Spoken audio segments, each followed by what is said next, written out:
Chad Griffin, thank you very much. And we go now to CPAC, where Mitt Romney is making his first political speech since losing in November. The great privilege of experiencing America in a way that Ann and I had never anticipated we would get to do.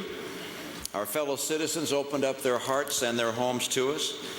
Of course, I left the race disappointed that I didn't win, but I also left honored and humbled to have represented the values we believe in and to speak for so many good and decent people. We've lost races before in the past, but those setbacks prepared us for larger victories. It's up to us to make sure that we learn from our mistakes and my mistakes, and that we take advantage of that learning to make sure that we take back the nation, take back the White House, get the Senate, and put in place conservative principles.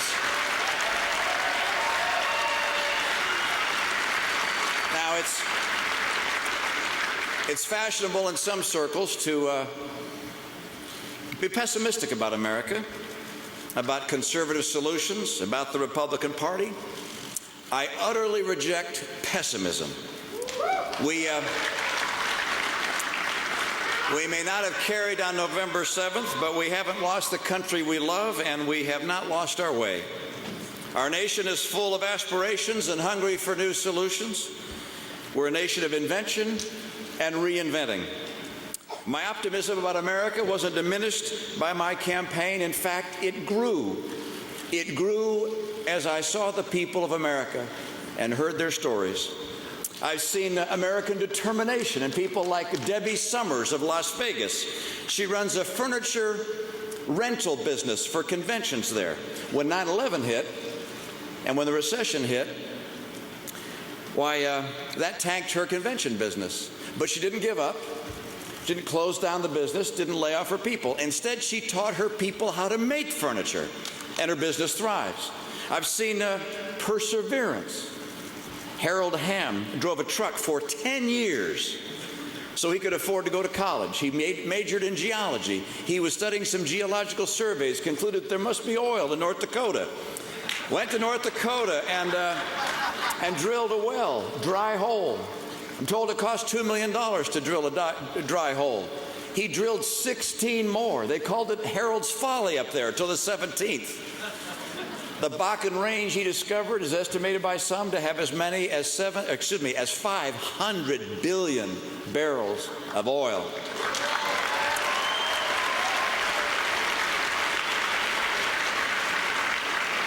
I've seen risk-taking. The flagging lumber business and mounting losses convinced the International Paper Corporation that they needed to shut down their mill in Ossipee, New Hampshire. Into the breach stepped Jim Smith and Kim Moore, the plant manager and sales manager. They borrowed and invested everything they could find to buy the business. They saved their jobs and the jobs of 30 other of their colleagues, and they grew sales now from $5 million a year to $50 million a year. I've met people of great faith. Had the honor of being in the home of Billy Graham and the residence of Cardinal Dolan, and prayed with these men of God. I met heroes in our armed forces, men and women who re-signed with the National Guard after multiple tours of duty in Afghanistan, knowing that as they re-signed, in all likelihood, they would be on another tour in the future. I met heroes in the homes of the nation. Single moms who are working 2 jobs so their kids can have the same kind of kids other kids in school have. Dads who don't know what a weekend is because they've taken on so many jobs to make sure they can keep the house. We're a patriotic people.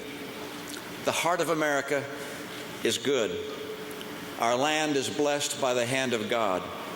May we as a people always be worthy of His grace and His protection.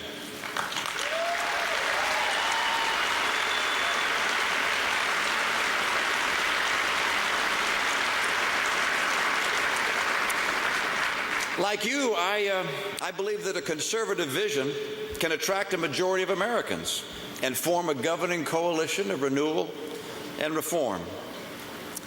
Now, as someone who just lost the last election, I'm probably not in the best position to chart the course for the next one. But that being said, let me offer this advice. And perhaps because I'm a former governor, I would urge us all to learn lessons that come from some of our greatest success stories, and that's 30 Republican governors across the country.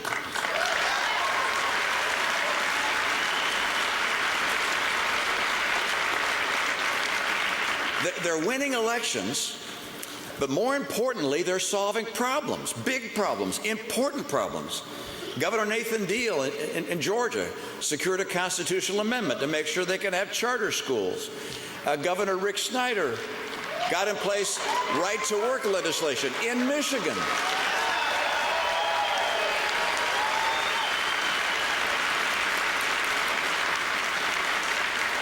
A number of these Republican governors were able to secure tort reform, and a whole horde of Republican governors inherited budgets that were badly out of balance and have replaced deficits with surpluses. Look, these governors have shown that they're able to reach across the aisle, offer innovative solutions, and then they're willing to take the heat that you have to take to do important things. We need the leadership and the ideas and the vision of these governors. We particularly need, by the way, to hear from the governors from the blue and purple states, because those are the states we're going to have to win to be able to get back. People like Bob McDonnell, Scott Walker, John Kasich, Susana Martinez, Chris Christie, Brian Sandoval. These are the people we got to listen to and make sure their message is heard loud and clear across the country. Now, we can also learn from the examples of principle and passion and leadership that we've seen during these last few weeks here in Washington, D.C. by our Republican leaders. I may be a little biased, but I applaud the clear and convincing voice of my friend Paul Ryan.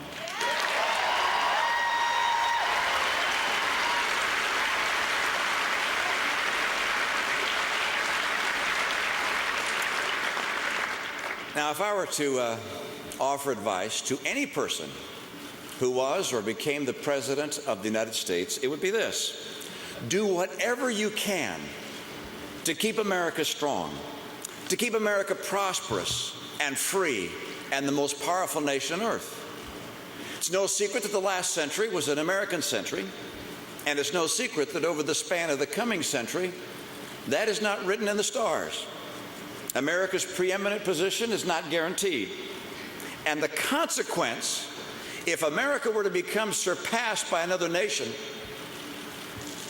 would be devastating. And why do I say that? It's because the other leading contenders for world leadership, China, Russia, the jihadists, not one of them accepts freedom as we understand it. Only America and American strength can preserve freedom for us and for the world and the people we love. Mitt Romney giving his first political speech since losing the election, speaking at CPAC. Of course, CPAC not strongly supportive of Romney, but he seems to be getting a very good reception. And we'll be right back.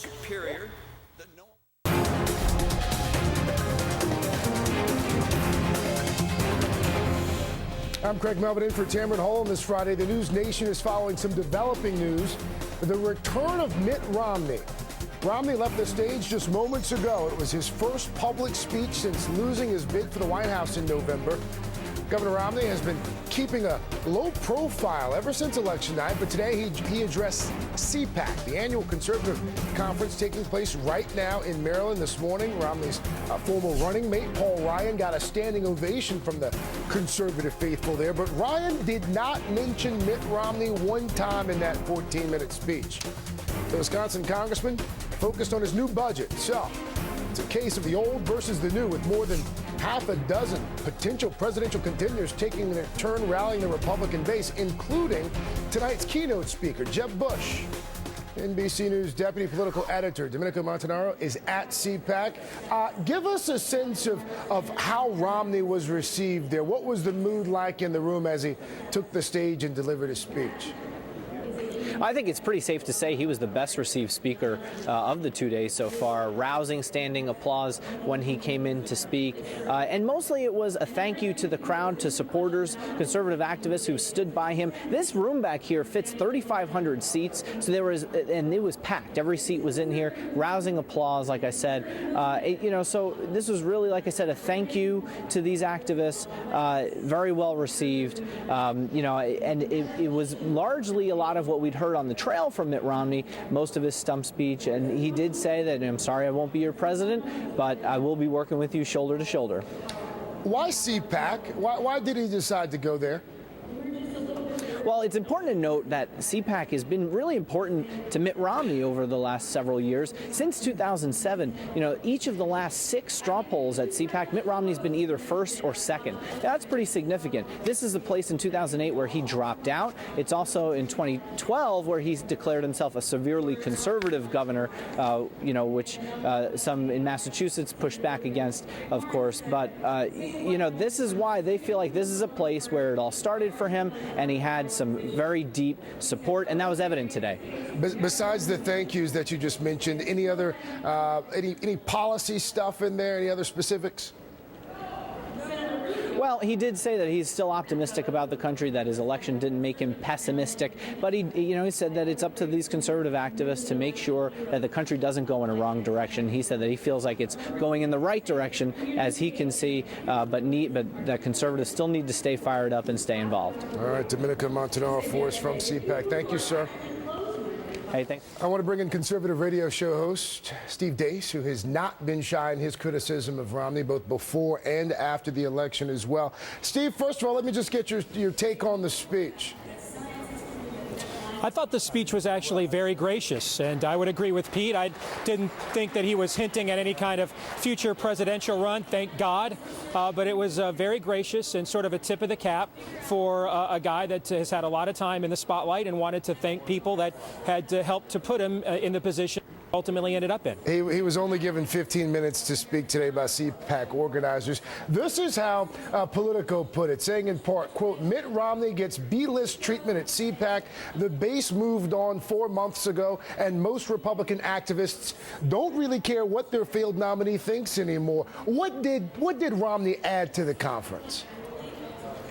Well, I think what Romney adds to the conference, obviously, he is still the former standard bearer of the party, for better or for worse. So, I mean, that certainly comes with a certain cachet. I mean, I think for your liberal viewers, if Jimmy Carter shows up at a conference, he's certainly going to get his just desserts at a liberal conference in respect as a former standard bearer. And I think, though, it's also an opportunity, Craig, to frankly turn the page and move on to the next era of conservatism. And Mitt Romney represents the past. And really, the focus of this conference, more than him, has been the future. And that's where there's excitement about the Bobby Jindals, who will speak later this afternoon, the Marco Rubios and Rand Pauls that spoke back-to-back yesterday. Let's talk about Rubio and Paul here, because some have made a lot of the contradictions that seem to be emerging from the first days at CPAC. You had Marco Rubio saying that conservatives don't really need new ideas, but then you had Rand Paul calling the GOP stale. You also had the first CPAC panel on immigration. Marco Rubio didn't mention immigration once in his speech. What do the contradictions say about the state of conservatism? Well, I think it's maybe not a contradiction, respectfully, but a distinction. Ideas are not the same as solutions. And I think what I hear Rand Paul saying is we actually have to have solutions to people's problems, not just say, I'm for this and I'm for that. Well, what does that mean? Why will that make my life better? And what I hear Marco Rubio saying is a more generic statement, which is the principles, the ideas that we conservatives believe in are timeless truths that have been true on this planet from the very beginning of its existence. And so we don't need new ideas. What we need are solutions. And really, Marco Rubio and Rand Paul are sort of the yin and the yang, if you will, right now of the next generation of conservatism. Rubio does a phenomenal job articulating the general vision, and Rand Paul does a great job articulating specifics on policy. I think if you were to run them as a ticket, if you told most of the conservatives here right now, that would be the ticket in some order in 2016, I think there would be a lot of excitement for that. Do you think Rand Paul has the ability to reach out to mainstream GOPers? Gosh, I hope not. I hope he has the ability to defeat them. They have been killing us. So I hope, frankly, my excitement with Rand Paul, and as I've looked at the sort of liberty movement around the country that's emerging, I look at my home state where they took over the state Republican Party, for example. What I'm excited about them, even though there are some issue disagreements, but they actually want to defeat the party establishment. So I hope he doesn't have the ability to reach out to them. I frankly hope he has the ability to defeat them. Steve, there are a lot of folks who have said that, even if Rand Paul does manage to defeat the party establishment, that he is not the kind of candidate that can win a general election in this country, and that he would be emblematic of a problem that Republicans have had in the past by going out and getting the person who is, severely conservative, if you will, who can win primaries but can't win in November.